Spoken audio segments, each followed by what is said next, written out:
ప్రధాన ద్వారం ఇంకా దూరంగానే ఉండగా మాడవీధుల్లోని వాళ్లు ఎటూ పరిగెత్తే అవకాశం లేని విధంగా ఆకాశం ఒక్కసారిగా మబ్బులు కమ్మి కుంభవృష్టి కురిసింది. ఇరిగేషన్ అధికారులు ఒకరు పీవీఆర్కే ప్రసాద్ గారి కార్యాలయానికొచ్చి గోకర్బన్ డ్యాం పొంగి పొర్లుతోందని సమాచారం ఇచ్చారు. ఇంకా వర్షం కురుస్తోందని, ఇప్పట్లో ఆగేలా లేదని చెప్పారు.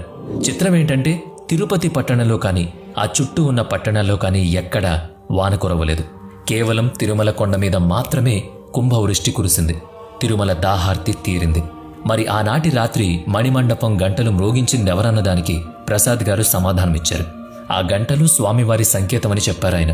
ఉప్పులూరి గణపతి శాస్త్రి గారు వరుణ జపం చేయమన్నారు, కానీ అందుకు అనుమతిని ఇవ్వాల్సింది దేవదేవుడే.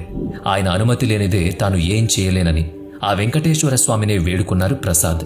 అప్పటికే ఒక పర్యాయం జపముహూర్తం వాయిదా పడింది. మరోపక్క డ్యాంలో నీళ్లు నానాటికి ఇంకిపోతున్నాయి. దిక్కుతోచని ఆ స్థితిలోనే ఆయన స్వామిని అనుమతి కోరారు.